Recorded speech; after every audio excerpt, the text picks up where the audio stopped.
నమస్తే, welcome to okay TV. So speaker నిర్ణయానికి సంబంధించి అనర్హత వేటు పిటిషన్కి సంబంధించి ఏదైతే ఎమ్మెల్యేల మీద 10 మంది ఎమ్మెల్యేల మీద అనర్హత పిటిషన్ మీద ఈరోజు సుప్రీంకోర్టు అనూహ్యంగా రెస్పాండ్ అయింది. సో ఈ విధంగా నాకు తెలిసి ఇంతకుముందు ఏ స్పీకర్ మీద కూడా ఈ రకమైన రెస్పాన్స్ కోర్టు చేయలేదు. ఎందుకంటే ఒక రాజ్యాంగబద్ధ పదవిలో ఉన్న స్పీకర్ మీద ఏ కోర్టు కూడా ఈ స్థాయిలో రెస్పాండ్ అయిన దాఖలాలు, ఈ రకమైన తీర్పు ఇచ్చిన దాఖలాలు గతంలో కనపడలేదు. సో ఏమంటా ఉంది, ఇక 3 వారాలు గడువు, ఇక ఇదే ఫైనల్ వార్నింగ్ అన్నట్టుగా తేల్చి చెప్పినట్టుగా కనపడతా ఉంది. ఈ 3 వారాల తర్వాత కూడా మీరు ఎటువంటి యాక్షన్ తీసుకోకపోతే గనక ఇక కోర్టులే జోక్యం చేసుకోవాల్సిన పరిస్థితి వస్తుంది. కాబట్టి ఇది కోర్టు ధిక్కరణ కింద కూడా పరిగణలోకి తీసుకోవాల్సి వస్తుంది అనేది ఇక ఫైనల్ వార్నింగ్ ఇచ్చినట్టుగా కనపడతా ఉంది స్పీకర్కి. సో స్పీకర్ తరపున న్యాయవాది ఏం చెప్తా ఉన్నారు, ప్రస్తుతం ఎలక్షన్లు ఉన్నాయి కదా, ఇంకొక 3 వారాల గడువు కావాలని.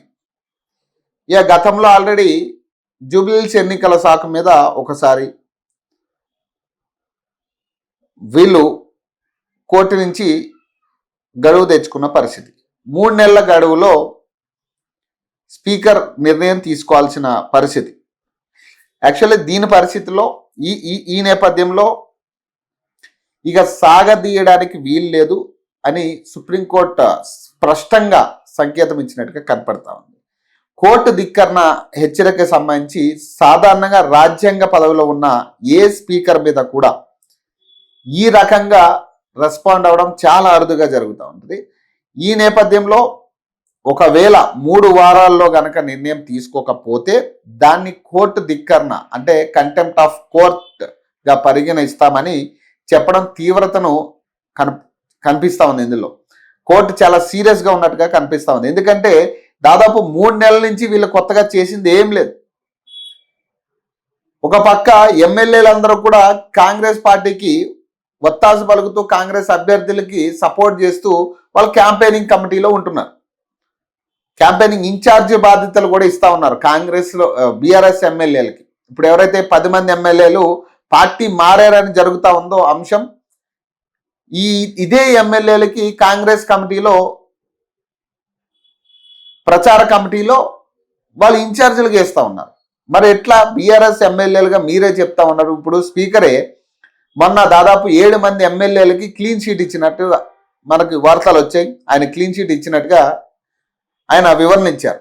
ఈ క్లీన్ షీట్లో ఆయన పేర్కొన్నది ఏంది, వీళ్ళందరూ కూడా పార్టీ మారలేదు, పార్టీ మారారని చెప్పడానికి ఎటువంటి ఆధారాలు లేవు. కాబట్టి ఈ రిజిస్టర్డ్ ఛానల్స్లో ఎక్కడా కూడా రాలేదు, టెలికాస్ట్ కాలేదు. కాబట్టి ఇది ఆ వీడియోలు మేము పరిగణలో తీసుకోలేం, అవి ఆధారాలుగా మేము పరిగణలోకి తీసుకోలేమంటూ స్పీకర్ ఆ రోజు నిర్ణయం ఇచ్చారు 7 మంది ఎమ్మెల్యేల విషయంలో. సో ఇప్పుడు లేటెస్ట్గా సంజయ్ విషయంలో కూడా అదే రకమైన తీర్పు ఇచ్చారు. ఆయన బీఆర్ఎస్లో ఉన్నారు, బీఆర్ఎస్ ఎమ్మెల్యే, పార్టీ మారలేదు అని, పార్టీ మారిన దానికి ఎటువంటి ఆధారాలు లేవని చెప్పి. సో ఇక్కడ స్పీకరు క్లియర్గా కాంగ్రెస్ పార్టీకి అనుకూలంగా మాట్లాడుతున్నట్టుగా అర్థమవుతోంది. కాంగ్రెస్ నాయకులు చెప్పిన విధంగానే తీర్పులు ఇస్తున్నట్టుగా క్లియర్ కట్గా అర్థమవుతుంది. సో ఇదే సాకుని, ఇదే అంశాన్ని సుప్రీంకోర్టు ప్రస్తావించినట్టుగా కనపడతా ఉంది. మున్సిపల్ ఎన్నికల సాకుతో సమయం కోరడం అనేది విచారణకు మరింత కాలం ఆలస్యం చేసే వ్యూహంగా కనిపిస్తుందట. సుప్రీంకోర్టు ఈ అంశాన్ని పేర్కొంది. అయితే కోర్టు మాత్రం నిశ్చిత కాల పరిమితి అంటే 3 వారాల గడువు విధిస్తూ నిర్ణయం తీసుకుందట. సో గతంలో ఏం జరిగిందో మాట్లాడదాం. సో 10వ షెడ్యూల్ అంటే యాంటీ డిఫెక్షన్ లా ఏం చెప్తా ఉంది, పార్టీ ఫిరాయించిన ఎమ్మెల్యేలపై అనర్హత వేటు వేసే అధికారం కేవలం స్పీకర్కే ఉంటుందని క్లియర్గా ఆ యాంటీ డిఫెక్షన్ లా చెప్తా ఉంది. 10వ షెడ్యూల్లో యాంటీ డిఫెక్షన్ లా చెప్తా ఉంది ఈ అంశాన్ని. గతంలో స్పీకర్లు ఈ నిర్ణయాన్ని ఎలా ఏళ్ల తరబడి పెండింగ్లో పెట్టారనే అంశాన్ని కూడా తీసుకొస్తా ఉంది. అలాగే ప్రధానంగా KH Megha Chandar Singh versus Manipur speaker case 2020 సంవత్సరంలో జరిగిన ఈ కేసును కూడా పరిగణలోకి తీసుకుని ఈ తీర్పును పరిగణలోకి తీసుకుని ఈ చరిత్రాత్మక తీర్పులో సుప్రీంకోర్టు స్పీకర్లు అనర్హత పిటిషన్లపై 3 నెలల గడువు నిర్ణయం తీసుకోవాలని 3 నెలల్లో నిర్ణయం తీసుకోవాలని ఒకవేళ తీసుకోకపోతే కోర్టు జోక్యం చేసుకుంటుందని స్పష్టం చేసింది. సో ఈ తీర్పు ఏం చెప్తా ఉంది, ఖచ్చితంగా స్పీకర్ అనేటోడు ఎవరైతే ఒక పార్టీ బీఫామ్ మీద గెలిచి ఇంకొక పార్టీలోకి అక్రమంగా జాయిన్ అయ్యి సో పార్టీ ఫిరాయించిన ఎమ్మెల్యేలు ఎవరైతే ఉన్నారో ఈ పార్టీ ఫిరాయించిన ఎమ్మెల్యేల మీద స్పీకర్ ఒక రాజ్యాంగబద్ధ పదవిలో ఉన్న స్పీకరు తీర్పు ఇవ్వాల్సి ఉంటుంది, అది కూడా 3 నెలల్లో. కానీ ఇక్కడ జరిగింది ఏంటి, తెలంగాణలో 3 నెలలు అయిపోయింది, మళ్ళీ 3 వారాలు అంటున్నారు. మళ్ళీ మొన్న కూడా ఏదో సాకు చెప్పి కాలయాపన చేసే పరిస్థితి చేశారు. ఇప్పుడు మళ్ళీ 3 వారాల గడువు అడుగుతా ఉన్నారు. సో ఈ 3 నెలల పాటు ఏం జరిగింది అంటే కనీసం ఒక్క ఆధారం కూడా కాంగ్రెస్లోకి జంప్ అయినట్టుగా స్పీకర్కి కనపడలే. కేవలం స్పీకర్కి కనపడలే. దాదాపు తెలంగాణ ప్రజలందరూ చూస్తూ ఉన్నారు వాళ్ళు ఏ పార్టీ కింద పనిచేసారు, ఏ పార్టీ కింద పనిచేస్తూ ఉన్నారు, ఏ పార్టీ ఫ్లెక్సీల్లో వాళ్ళ ఫోటోలు కనపడుతున్నాయి. దానం నాగేంద్ర అఫీషియల్గా ఆయన పార్టీ పోస్టర్లు వేయించుకుంటుండే ఓపెన్గా. గాంధీ భవన్కి వెళ్ళి ప్రెస్ మీట్లు పెడతా ఉన్నాడు. ఇప్పుడు సంజయ్ నిన్న క్లారిటీ ఇచ్చిండు, నేను బీఆర్ఎస్లో ఉన్నానని ఎమ్మెల్యే సంజయ్ క్లారిటీ ఇవ్వడం జరిగింది. మరి ఆయన గతంలో గాంధీ భవన్కి వచ్చి ప్రెస్ మీట్లు పెట్టాడు కదా.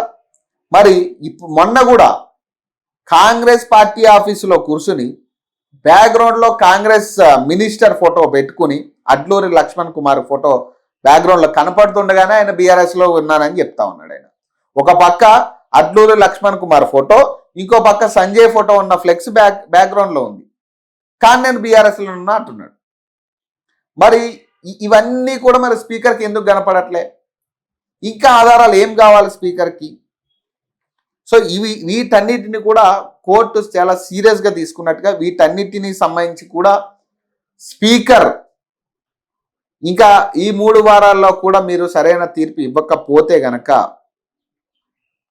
కోర్టు ఇన్వాల్వ్ చేసుకుని మీరు కోర్టు ధిక్కరణ కింద తీసుకుని మీరు కోర్టు ధిక్కరించారనే దీని మీద మేము కన్సిడర్ చేయాల్సి ఉంటుంది అనేది సుప్రీంకోర్టు ఈరోజు ఇచ్చిన తీర్పు. సో ఒకవేళ ఈ 3 వారాల్లో గనక ఏ డెసిజన్ తీసుకోకపోతే స్పీకర్ గనక డైరెక్ట్గా సుప్రీంకోర్టే ఇందులో జోక్యం చేసుకుని 10 మంది ఎమ్మెల్యేల మీద అనర్హత పిటిషన్ వేసే ఛాన్స్ ఉంది. సో అనర్హత పిటిషన్ వేస్తే ఏమవుతుంది, ఇన్ ఫ్యూచర్లో వాళ్ళకి పోటీ చేసే అవకాశం ఉండదు. సో కాబట్టి ఈ అనర్హత పిటిషన్ వేసే ఛాన్స్ డైరెక్ట్గా కోర్టే ఈ చనువు తీసుకుని స్పీకర్తో ఇక కాదు, ఇక కోర్టే దీని మీద యాక్షన్ తీసుకోవాలని కోర్టే నేరుగా అనర్హత పిటిషన్ వేసే ఛాన్స్ ఉంటుంది ఈ 10 మంది ఎమ్మెల్యేల మీద. ఇప్పుడు స్పీకర్ ఒక ట్రిబ్యునల్ లాగా పనిచేస్తారు కాబట్టి ఆయన నిర్ణయాలు న్యాయ సమీక్షకు లోబడి ఉంటాయనే ప్రధాన ఉద్దేశంతోనే స్పీకర్కి ఈ అనర్హత పిటిషన్కి సంబంధించి 10 మంది ఎమ్మెల్యేల విచారణకు సంబంధించి ఈ డెసిజన్ అనేది స్పీకర్కి ఇవ్వడం జరిగింది సుప్రీంకోర్టు. సో దీనికి సంబంధించి ఒకవేళ ప్రజాస్వామ్య విలువలు ఒక పార్టీ గుర్తుపై గెలిచి మరో పార్టీలోనికి వెళ్ళినప్పుడు వారిపై నిర్ణయం తీసుకోకుండా సభ ముగిసే వరకు కాలయాపన చేస్తే గనక రాజ్యాంగ మోసం కింద దీన్ని కన్సిడర్ చేస్తారని, రాజ్యాంగ మోసం కింద కోర్టులు కన్సిడర్ చేస్తాయని ఆల్రెడీ గత తీర్పుల్లో కూడా దీనికి సంబంధించి కొన్ని అంశాలు మనం చూసాం. సో దీనికి సంబంధించి కూడా క్లియర్గా అర్థమవుతుంది ఏంటంటే ఇక 3 వారాలు మాత్రమే స్పీకర్కి గెడ్డం ప్రసాద్ గారికి ఇక గడువు. ఈ 3 వారాల తర్వాత గనక డెసిజన్ ఏమి తీసుకోకపోతే ఇంకా ఇదే తరహాలో ఆధారాలు లేవు, వీటిని మేము కన్సిడర్ చెయ్యం, వాళ్ళు బీఆర్ఎస్ ఎమ్మెల్యేలే అని చెప్తూ కాంగ్రెస్ కమిటీలో మీరు ప్రచార కమిటీలో ప్రచారాలు చేయడానికి ఎలక్షన్స్ టైంలో ఇదే బీఆర్ఎస్ ఎమ్మెల్యేలు మీరు కాంగ్రెస్ ప్రచారాల్లో వాడడం, వాళ్ళు ప్రచారాలు చేయడం, ఇవన్నీ కూడా కన్సిడర్ చేసుకుని సుప్రీంకోర్టు వాళ్ళకి 10 మంది ఎమ్మెల్యేలకి అనర్హత వేటు వేసే ఛాన్స్ ఉంది. ఇక దీన్ని బట్టి స్పీకర్ మరి ఇక ఈ 3 వారాల్లో ఏం చేయబోతున్నారు అనేది చాలా కీలకంగా మారింది. సో ఈ 3 వారాల గడువు స్పీకర్కి చాలా కీలకం. మరి ఎలాంటి తీర్పు వస్తుంది? ఇంకా అదే రేవంత్ రెడ్డి మాటలా, లేకపోతే ప్రభుత్వ పెద్దల మాటలా విని, ఏఐసిసి మాటలు వినో ఆయన ఇంకా ఇదే కాలయాపన చేస్తే మాత్రం కోర్టు మొట్టికాయలు వేసే పరిస్థితి కూడా ఉంటుంది. కోర్టు ధిక్కరణ కింద ఆయన మీద యాక్షన్ తీసుకునే పరిస్థితి కూడా ఉంటుంది. మరి చూడాలి దీని మీద మరి స్పీకర్ ఎట్లాంటి నిర్ణయం తీసుకోబోతున్నారు. సో మరిన్ని అప్డేట్స్ కోసం చూస్తూనే ఉండండి ఓకే టీవీ.